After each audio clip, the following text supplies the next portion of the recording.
élevage laitier, production laitière. Et donc, qui dit élevage dit production de fumier et d'éjection. Et donc, on a fait le choix de le valoriser par une unité de méthanisation, plutôt que de se lancer dans une mise aux normes avec simplement du stockage d'effluents.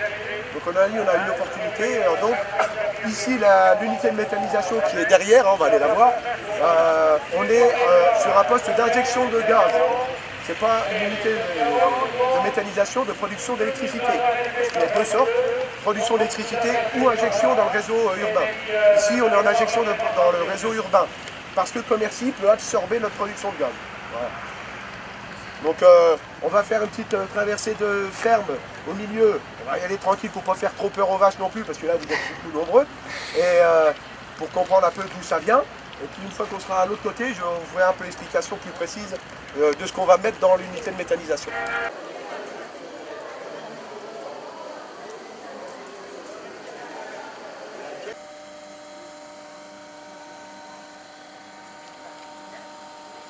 On réfléchit quand même à faire une journée de porte ouverte. Alors on n'a pas défini de date ou de jour, on attend que l'installation soit finie parce qu'il y a encore des choses à faire, on a encore tout l'enrobé à réaliser. Donc une fois que l'installation sera complète et bien fonctionnelle et qu'on maîtrisera bien l'outil, on refera une activité bien spécifique sur l'EARL qui est la structure agricole et la SARL Synergie qui elle est concentrée sur l'unité de méthanisation. Donc là on aura une journée porte ouverte mais à venir je pense avant l'année prochaine. Mais bon, les dates ne sont pas arrêtées, c'est pas défini. Donc voilà. Donc en fait l'unité de méthanisation c'est quoi et comment elle est arrivée?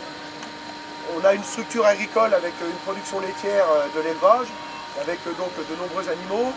On a 240 vaches laitières qui produisent du lait tous les jours, donc ce qui représente une masse d'animaux d'environ 700 bêtes, du petit veau jusqu'à la plus vieille des vaches. Donc ça représente une masse importante, donc il faut les nourrir, il faut les pailler, les entretenir. Et tout ça, ça génère des déchets, ça génère du fumier. Donc le fumier aujourd'hui, avec la mise aux normes obligatoire, on est obligé de prévoir une extension. Alors plutôt que de prévoir l'extension simplement du stockage, on a réfléchi à monter une unité de méthanisation pour le valoriser. On avait un outil qui existait, donc on est parti sur ce principe. Donc on a retenu un constructeur parmi d'autres, suite à une longue réflexion. Hein, on a mis du temps, on a vraiment pris le temps de bien réfléchir à notre projet, parce que c'est un gros investissement. Et donc on est parti avec notre constructeur Planète, donc, qui est un gros groupe européen qui est originaire d'Allemagne, et qui a plus de 350 méthaniseurs aujourd'hui en France qui fonctionnent. Donc c'est quelqu'un de solide et qui pouvait bien nous suivre. Donc on va donc récupérer ici, pour faire fonctionner notre unité de méthanisation, les effluents d'élevage. Donc tout ce qui est fumier, tout ce qui est purin, tout ce qui est eau blanche produite par les robots de traite et tout ça c'est collecté. Et tout ça, ça va pouvoir produire du CH4, qui est du méthane donc, le fameux méthane dont vous entendez tous parler par le P des vaches et tout ça, par leur fermentation, par leur digestion. Là, on va le faire le fumier, par le fermenteur qui est ici derrière. Donc, on va pouvoir produire donc, ici du gaz issu localement pour vos besoins, ici, bon, en l'occurrence Commercy, pour la consommation quotidienne de tout le monde. Le chauffage, la cuisine et l'ensemble. Donc, une partie de la production, on ne fait pas la totalité. Donc ça, c'est encadré par GRDF, hein, c'est pas nous. Je vous expliquerai à la fin procédé. Donc, voilà. Donc tout ce qui est effluent d'élevage qui est ici, donc c'est pas étendu directement dans les champs, ça subit une étape supplémentaire, c'est le fermenteur, on récupère son gaz. On va le faire fermenter et on va récupérer le gaz. Voilà. Donc on n'est pas ici dans un système de production, on va produire du maïs pour produire du méthane. La matière, elle est là, elle est existante, elle est présente, on l'a sur notre ferme. Et ça vous suffit pour alimenter Et ça nous suffit, nous, en autonomie, pour pouvoir alimenter de la façon il est dimensionné par rapport à tout ce qu'on produit. Voilà, c'est dimensionné, c'est pas surdimensionné, et donc on n'est pas contraint d'aller cultiver. Donc pour l'impact carbone, on est plutôt positif, on est plutôt bon, parce qu'on ne fait pas de culture dédiée à cette activité-là. On en a un petit peu, mais ça c'est la réglementation européenne qui nous le permet par des intercultures et des cultures spécifiques qu'on a le droit d'intégrer. Et ça c'est des autorisations. C'est une installation classée production, installation classée production d'énergie, donc ICPE. Donc on est suivi fortement par la RGPD, par toute la réglementation européenne. Voilà. Donc comment que ça se passe? Donc tous les jours le fumier est collecté pour les vaches, que ce soit aussi bien les vaches laitières que les élèves qu'on a là-bas. Donc on le collecte et tous les jours on intègre du fumier dans la trémie qui est ici présente. Donc cet outil-là va servir à absorber tous les effluents. On a des fosses cachées derrière là-bas qui récupèrent tous les flux liquides. Et tout ça va être collecté et ça va être envoyé dans le fermenteur. Alors, c'est pesé, systématiquement pesé toutes les heures. Ça, on envoie 1,4 tonne toutes les heures. C'est maîtrisé, contrôlé. Ça passe dans un broyeur. C'est haché à 1,5 cm. Il y a du recyclage du fermenteur qui va avec pour faire une bouillie. Et tout ça, c'est par un réseau souterrain, ça passe dans le fermenteur. Donc aujourd'hui, on intègre à peu près une trentaine de tonnes de matière solide dans le truc, plus le liquide, et tout ça va permettre d'aller dans le fermenteur, qui va suivre son œuf biologique pour faire du gaz.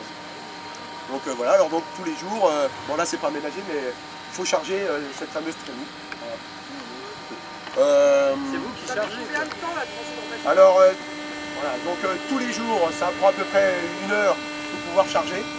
Parce que donc on charge tous les résidus de maïs des silos, tout ça, c'est autorisé, hein, ça fait partie de notre ration légale pour pouvoir faire tourner le fermenteur. Le temps de charger tous les fumiers, le déplacement pour pouvoir l'intégrer sur la trémie, tout ça on compte à peu près 1 heure pour faire le chargement tous les jours. Ouais. Donc à compter je vous dis une trentaine de tonnes tous les jours. Et au chargeur ça? Au chargeur, donc avec un engin.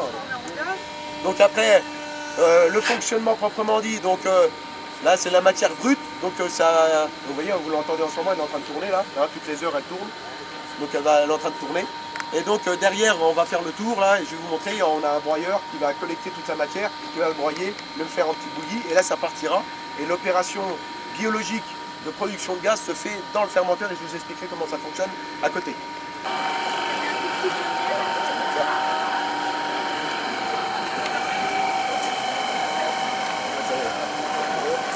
C'est bien que ça s'arrête parce que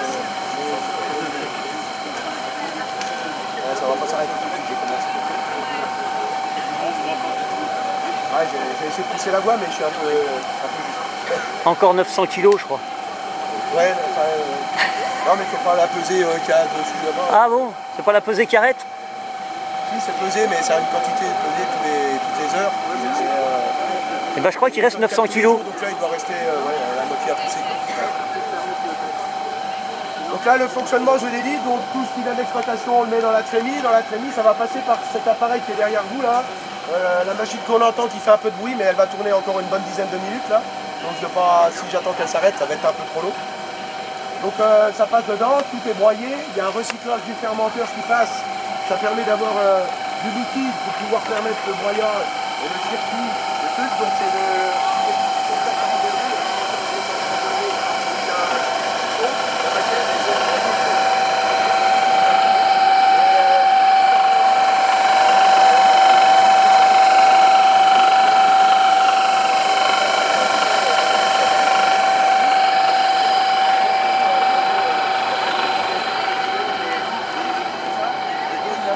d'avoir un broyeur avant l'incorporation dans le fermenteur, ça permet de trier aussi. Et donc on sort parfois des bouts de métaux, des bouts de cailloux. Donc régulièrement, on a un caisson spécial en dessous, on l'évacue et comme ça on a une matière propre, noble, et ça ne part pas dans le fermenteur. Et en plus il y a la sécurité de nos pompes qui poussent la matière, ça sécurise quoi. Donc d'où l'intérêt aussi du broyeur. L'intérêt du broyeur aussi, c'est que souvent vous voyez sur les fermes aux alentours, ça s'est beaucoup développé, vous voyez 2 dômes. Là, il n'y en a qu'un, c'est parce qu'on broye notre matière au départ. Donc on n'a pas besoin d'un post-digesteur pour accueillir la matière. Donc du fait qu'elle soit broyée, qu'elle soit réalimentée déjà en matière chaude et tout, on peut l'incorporer directement dans le fermenteur et la biologie peut se faire beaucoup plus rapidement et directement. Voilà. D'où l'avantage. Donc c'est un outil supplémentaire mais qui a aussi son intérêt pour notre système à nous. Chaque système est un peu différent, chacun a son outil. Donc nous on a opté pour ce système-là qui nous donne satisfaction jusqu'à maintenant. On n'a pas eu de problème de démarrage et ça va plutôt bien. Donc une fois que c'est placé là, il y a une pompe qui pousse, ça passe en souterrain, il y a un gros tuyau qui passe là-bas qui rejoint le fermenteur là-bas. C'est un outil qui va nous permettre de produire le fameux gaz dont on a besoin.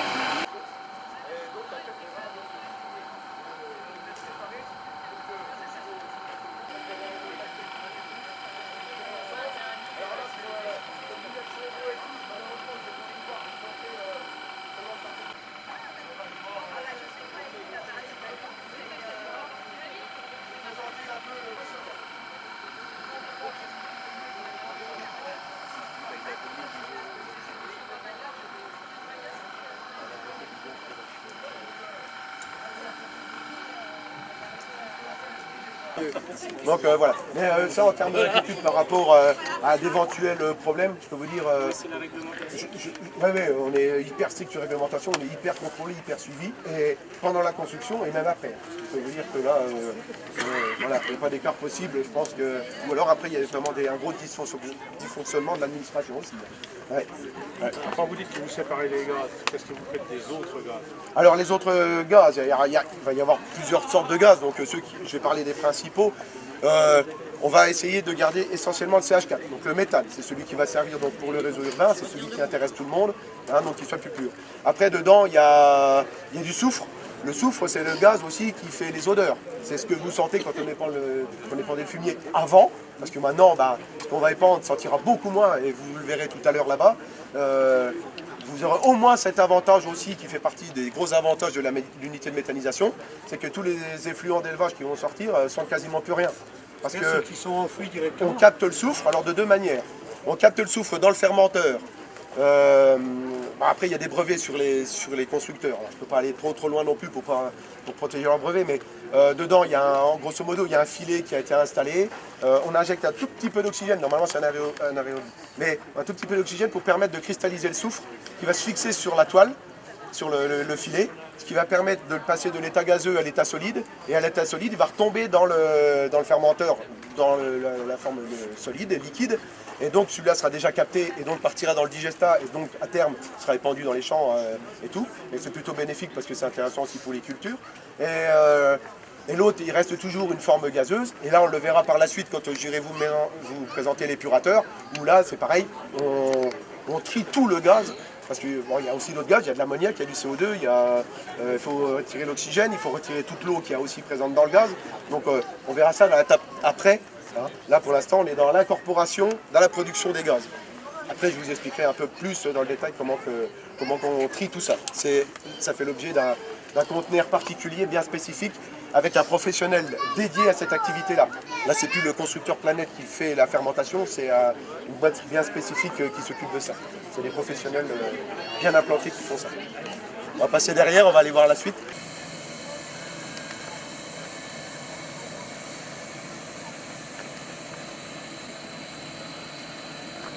Donc après, une fois qu'il est là, donc il est stocké, et la matière qui est là, c'est celle qui va être épandue dans les champs de manière liquide. Donc on aura un équipement qui arrivera ici avec les tonneaux pour pouvoir pomper et l'évacuer après dans l'épandage des champs qui sont aux alentours de la ferme. Hein. Donc on a plus de 500 hectares de disponibles pour pouvoir répandre tout ça, que ce soit de l'herbe ou des grandes cultures. Et donc on va pouvoir utiliser le potentiel de cet engrais-là, mieux valorisé que le fumier parce qu'on aura un produit homogène, stable, et dont on connaît la matière plus précise. Et donc là, pour la gestion de nos engrais et pour les pollutions dont on entend tant parler, de pouvoir le gérer au mieux. Et donc ça nous évitera aussi, à terme, comme on pourra le mieux le gérer, d'investir dans des engrais chimiques. Donc on pourra éventuellement se passer d'une grosse partie de l'engrais chimique qu'on utilise jusqu'à maintenant. Voilà. Donc ça fait partie aussi des intérêts d'unité de méthanisation. Hein. C'est qu'on valorise, on produit du gaz pour le bien de tous, et en plus les effluents sont beaucoup mieux gérés, et en termes d'environnement c'est nettement plus positif. Voilà. Parce que la gestion est nettement plus saine. Déjà on maîtrise beaucoup plus le produit. Voilà. Donc là c'est pour ce qui est liquide. Ce qu'on fait aussi sur notre activité agricole, c'est qu'on reprend une partie des éléments du fermenteur qui passe en souterrain sur la partie du bâtiment là, et on va en retirer une partie solide. On va repasser dans un séparateur de phase, qui veut dire que comme on intègre de la matière solide en petits bouts d'un petit centimètre, ça va fermenter. En fait, on va le recompacter pour refaire une partie de matière solide. Je ne sais pas si vous avez vu en blanc, il y a un petit tas là, à côté, là, qui se fait un peu tous les jours. Hein, le truc se tourne 2 fois par jour. Et donc, on va reprendre en matière solide.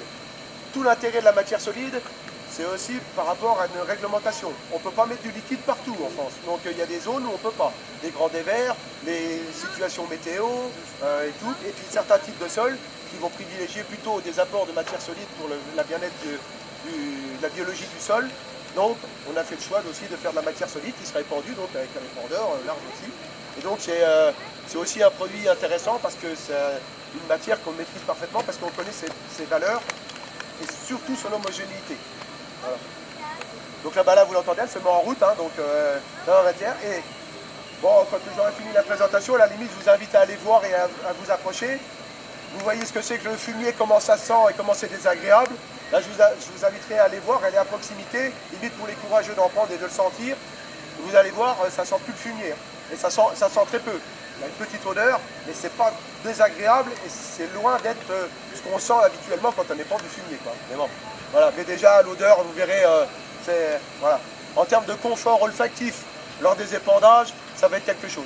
Voilà. C'est une contrainte en moins aussi pour l'agriculture qui souvent, montré du doigt par les effets d'odeur, l'agriculture, oui, forcément, on génère des odeurs, et là, on va en enlever une partie, quoi. Ça sera pas mal, ça sera du confort. Et la qualité, tout va se passer dans ce module-là. Donc, ce qu'on appelle l'épurateur. Donc là, c'est le groupe Prodeval, hein, qui travaille là-dessus. Donc, la chimie, c'est leur spécialité. Ils ont plusieurs unités en France et tout pour le traitement du gaz, hein, c'est leur spécialité. Donc là, c'est plutôt l'aspect chimique des choses, tout. Donc le gaz va arriver du fermenteur, il va être prélevé dans le voile gazeux qui fait le dôme. Ah oui, le dôme, pour expliquer à tout le monde, parce que tout le monde s'interroge en se posant la question, il doit y avoir une sacrée pression pour faire un dôme de ce type-là, ça doit pousser. C'est absolument pas l'effet du gaz. Le dôme, il existe par des petits ventilateurs qui sont sur les côtés pour simplement créer une protection. Intempéries, température, vent et tout ça. C'est simplement une protection. Le voile gazeux à l'intérieur, il y a une autre toile qui fluctue et qui évolue en fonction de la production du gaz. Le gaz, quand il est produit, il n'exerce pas de pression, très faible. Il n'y a quasiment pas de pression. Donc en fait, ça c'est volontaire, c'est fabriqué, c'est simplement de l'air pour maintenir le dôme. Voilà, c'est tout. Mais c'est à l'intérieur, il y a un voile. Donc nous, on gonfle à peu près à une trentaine de pourcents de ses capacités pour avoir une possibilité de réserve au cas où il y ait éventuellement un blocage ou une intervention ou une programmation. Donc on remplit, on est à 30% à peu près de production du voile gazeux. Si on venait à remplir totalement le dôme, et à remplir le stockage, si on ne peut pas l'injecter dans le réseau urbain et le faire partir, on n'a pas d'autre choix que de brûler. On a une torchère qui est là derrière, je ne sais pas si vous pouvez tous la voir. Quand la torchère est en route, c'est très mauvais pour nous, ça veut dire qu'on ne vend plus rien. Ça veut dire que le gaz est impropre, n'est pas correct, n'est pas conforme. Alors, avant de le passer à la torchère, GRDF et nous-mêmes, on est quand même alertés sur la qualité du gaz, et je peux vous dire qu'on intervient rapidement. Quand GRDF met en mode recyclage et que ça repart chez nous parce qu'il est impropre, je peux vous dire que dans l'heure, c'est résolu. Parce que ça reste une matière qu'on vend. Donc on a tout intérêt à veiller à ce que ça soit bien. Donc voilà, donc ceux qu'on entend dire qu'il y a un risque d'explosion en termes de dangerosité et tout, c'est complètement faux, c'est irréaliste. Il n'y a aucun danger sur la pression du gaz, puisque en plus c'est un mélange de gaz, et le gaz là n'est pas explosif, puisque c'est un mélange. C'est pas du CH4 pur, la dangerosité n'est pas là. Hein.